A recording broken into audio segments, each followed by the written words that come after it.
Right here, please.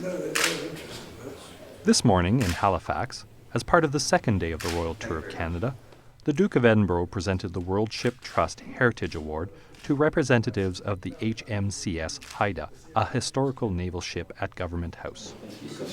HMCS Haida is the last remaining example of the 27 tribal-class destroyers built between 1937 and 1945 for the Royal Navy, the Royal Canadian Navy, and the Royal Australian Navy.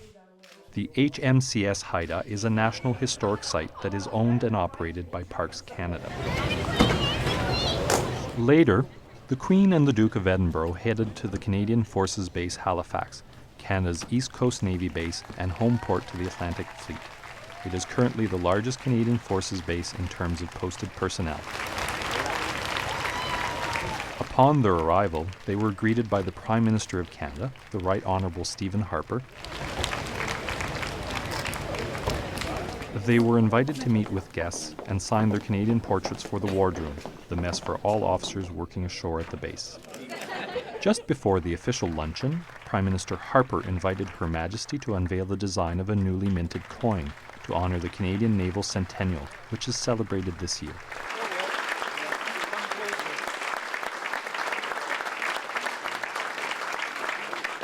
Following the luncheon, the Queen and the Duke of Edinburgh signed the Wardroom Guest Book and the Chiefs and Petty Officers Mess Guest Book.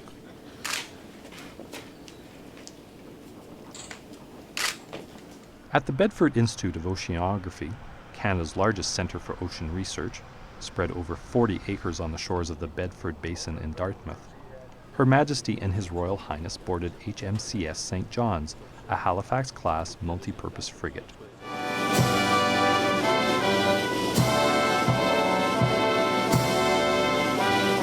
Aboard HMCS St. John's, the Queen and the Duke of Edinburgh took their position for the International Fleet Review, one of the events marking the 100th anniversary of the Canadian Navy. Starting with a 21-gun salute from the first ship in the Fleet Review, HMCS Charlottetown, each of the ship's companies in turn cheered ship by giving 3 cheers for the Queen.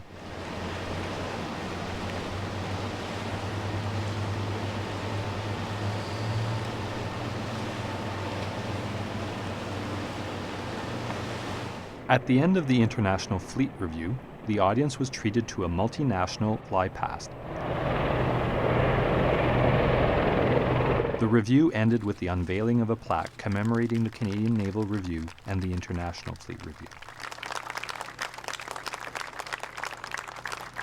The Queen and the Duke of Edinburgh unveiled a plaque commemorating the historical significance of the HMCS Sackville, which was built in Canada during the Second World War. Today, HMCS Sackville functions as a naval museum for Canadians and visitors alike to remember a crucial part of our maritime history.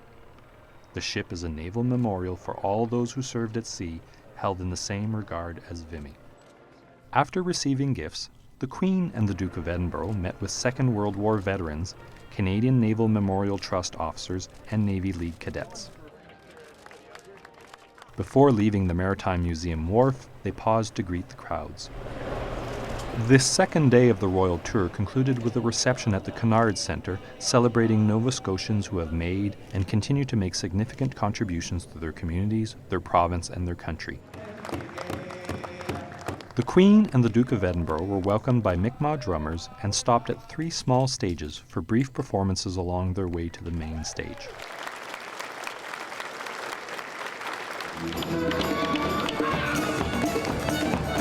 The final performance of the evening was performed by Drum, an award-winning musical production of musicians, dancers, drummers, and singers from Aboriginal, Black, Celtic, and Acadian culture.